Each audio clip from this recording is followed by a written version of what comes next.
Jadi yang saya ingin minta maaf adalah kekurangan dan kesalahannya saya yang di situ. I'm not apologizing for anything else by the way.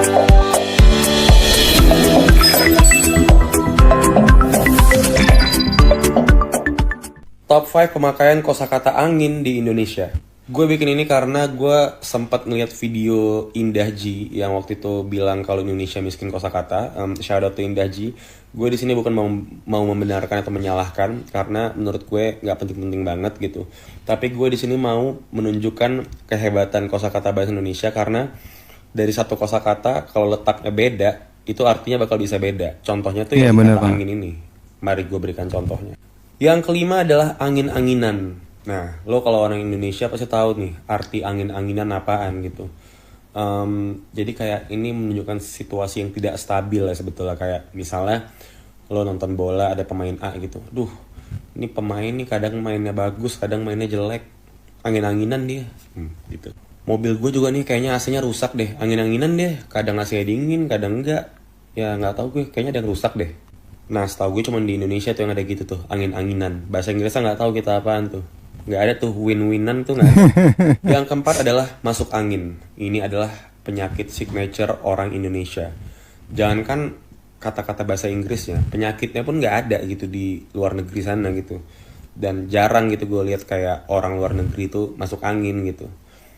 Lo pernah lihat Ariana Grande masuk angin? Nggak pernah.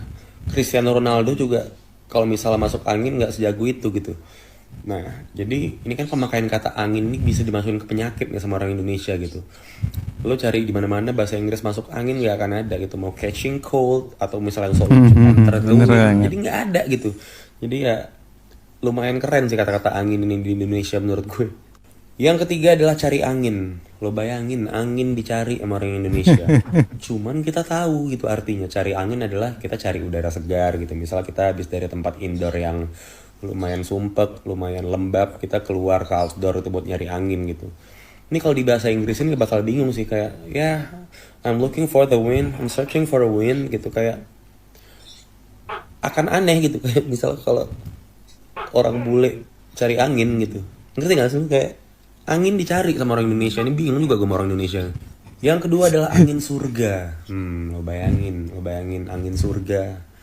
Gak ada di bule sana wind of heaven gitu, nggak ada, bahasa Inggrisnya nggak ada. Jadi kayak angin surga ini kalau di Indonesia kan kayak sesuatu hal yang baik akan datang gitu. Ada angin surga nih. Ada angin surga. Ngerti kan lo? Maksud gue kayak ya kita semua tahu lah arti angin surga apaan. Cuman kan dari sini kita tahu kalau bahasa Indonesia ini bisa diapa-apain banget gitu, walaupun mungkin miskin kosakata gitu. Cuman ya angin surga, lo bayangin coba. Mati aja belum tapi kita ngerasain angin surga gitu. Ya, sebelum berangkat pertama seperti biasa jangan lupa follow TikTok Oslo Ibrahim, Instagram Oslo Ibrahim, dan jangan lupa mendengarkan lagu-lagu Oslo Ibrahim my friends. Dan yang berangkat pertama adalah ada angin apaan? Keren. Jadi kayak pemakaian katanya juga kayak gini. Misalnya ada temen lo yang misalnya jarang nraktir, tiba-tiba dia nraktir gitu kayak ih ada angin apaan lo nraktir kita gitu. Jadi ini kayak menunjukkan sesuatu yang jarang terjadi gitu. Nah, entah kenapa ini kalau secara teori tuh, secara struktur bahasa ini nggak masuk akal banget gitu. Ada angin apaan tapi artinya adalah sesuatu yang jarang terjadi. Ya mungkin bisa lah kalau dicari-cari penghubungannya gitu. Mungkin di Indonesia jarang ada angin atau gimana segala macam. Cuman dipakai ke pembicaraan sehari-hari gitu. Jadi emang angin ini kalau kita pikir-pikir banyak banget penggunaannya gitu. Dan peletakannya juga banyak banget dan artinya beda-beda semua gitu. Jadi ya mungkin Indonesia miskin kosakata, cuman dari kata-kata yang miskin itu tapi bisa dimultitafsirkan jadi banyak banget karena orang Indonesia sangat kreatif menurut gue. Bahasa Indonesia itu sebenarnya bahasa yang miskin kosakata, and it's very true. Buat yang bilang bahwa bahasa Indonesia itu miskin, bahasa Inggrisnya padi itu rice, gabah rice, beras rice, nasi rice. Yuk, jangan di kamar terus, keluar ketemu matahari. Indonesia itu sebenarnya bahasa yang miskin kosakata, and it's very true. Nona. Nah, ini sekarang suasananya suasana senja, jadi tadi ada yang kirim saya reels Anda dan beberapa pendapat yang Anda sampaikan agak sedikit mengganggu saya, tapi mungkin saya harus sampaikan ini dengan kata mungkin supaya ini terdengar sedikit lebih halus dari apa yang sebetulnya ingin saya sampaikan secara terang benderang. mungkin bukan kosakata bahasa Indonesia ini yang miskin, tapi kita yang memberi ruang terlalu sempit ataupun kecil untuk menampung kekayaan kosakata bahasa Indonesia yang sedemikian beragam, berwarna. Tadi Nona bilang miskin, berarti Nona tahu artinya miskin, tapi apakah Nona tahu apa itu miskin sekali? Itu disebut rudin. Sakit sekali itu disebut rodan, dan lelah sekali itu disebutnya lejar. Cahaya pagi yang masuk lewat jendela kamar Nona saat pagi dimulai itu namanya arunika. Jadi kosakata bahasa Indonesia itu kaya. Kaya, gani, gemah, rani, sugih, bergelimang. Bahasa Indonesia adalah bahasa yang miskin kosakata. Nah, ini ada video yang lewat nih di FYP saya. Well, I'm not saying that I disagree with that statement, but let's appreciate something that, other languages might not have. It's the flexibility of Indonesian language. For example, when we're trying to ask someone's current state, situation, condition, we use how are you, right? And I would say it's a pretty much rigid template, which we cannot exchange the order of the words, We cannot use are you how, you are how, we can only use how are you. However, in Indonesian language, we can actually use, some creativity when we're asking bagaimana kabar kamu. Bagaimana kabar kamu is one option, right? But we can actually use some alternatives such as kamu gimana kabarnya? Kabarnya kamu gimana sih? Or even like, udah lama nih nggak ngabarin. Kamu gimana? So is it true that Indonesian language is not rich in vocabulary? Well, maybe. Even if it's true, does Indonesian language reflecting how lazy we are? I'm not sure.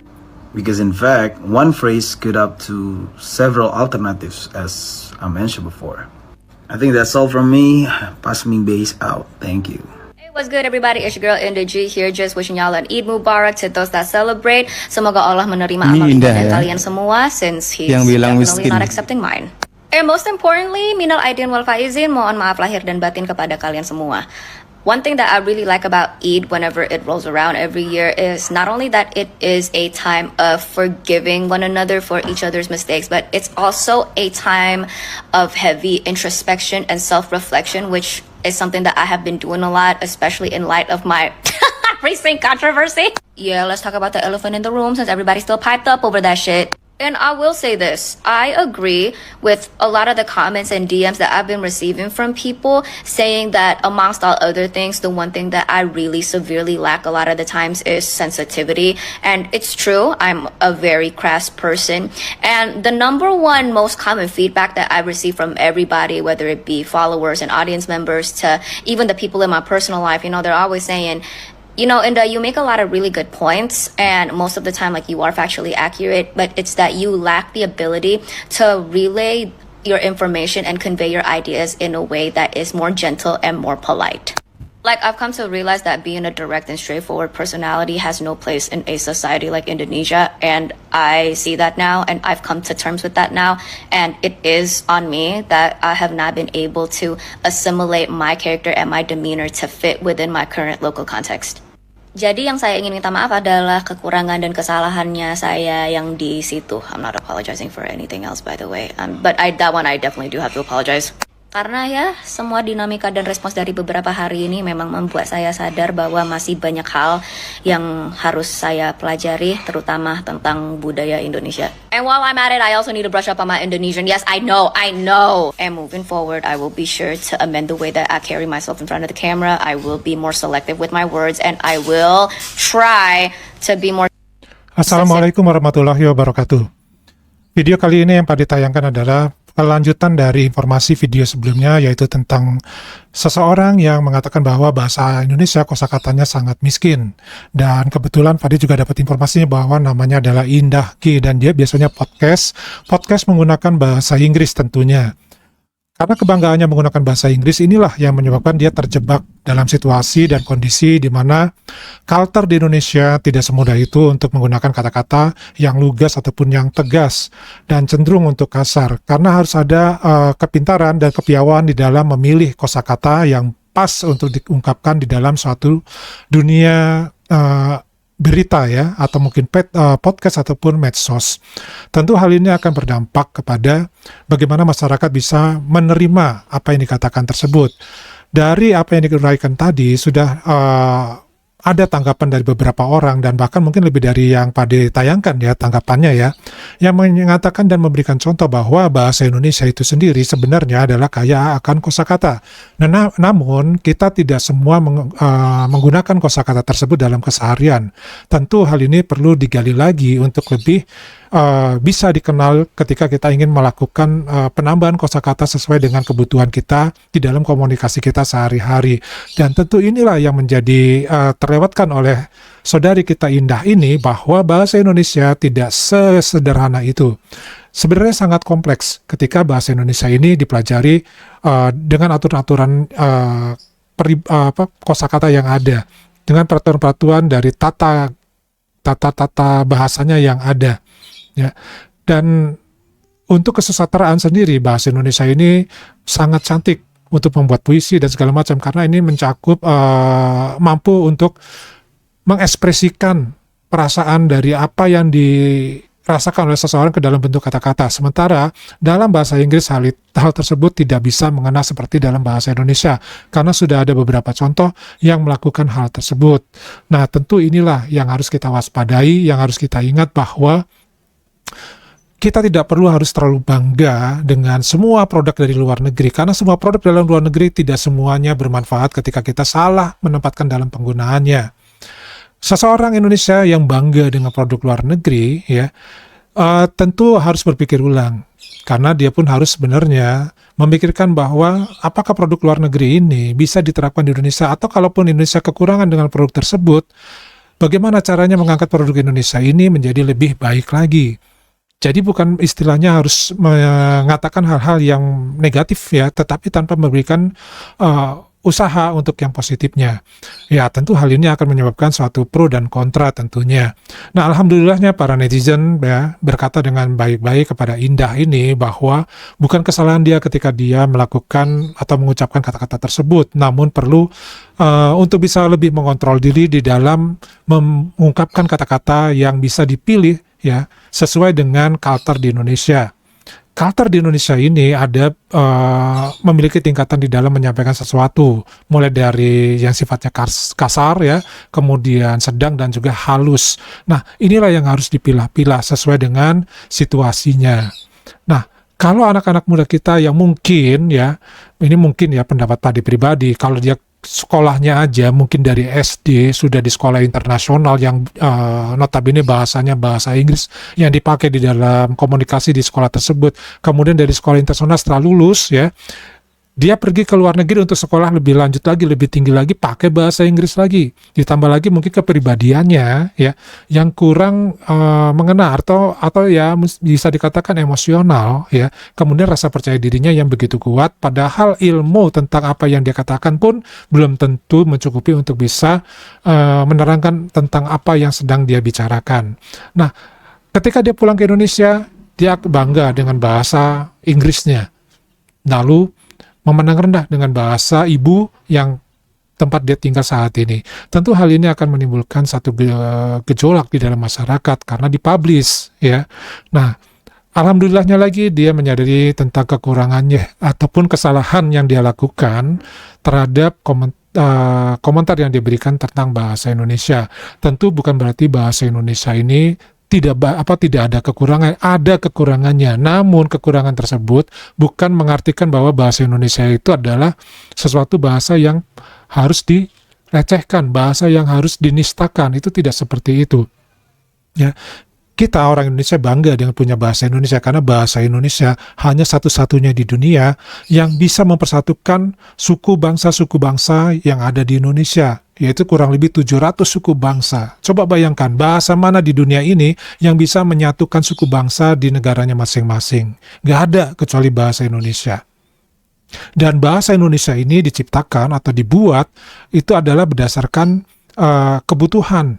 Jadi bukan karena memang ada dari awal, tapi itu memang dibuat. Ya, yang asal muasalnya kita tahu semua adalah dari bahasa Melayu. Bahasa Melayu saudagar ya, bahasa Melayu saudagar. Tentunya kenapa? Karena bahasa Melayu yang digunakan ini adalah dipakai dalam perdagangan di Nusantara. Inilah alasannya kenapa bahasa Indonesia digunakan di dalam bahasa nasional di Indonesia ini. Nah, ini yang harus juga diperhatikan. Kemudian juga konteksnya ya, dalam hal ini bahasa Indonesia masih sangat muda, kurang dari umurnya 1 abad, sementara bahasa Inggris sudah berabad-abad.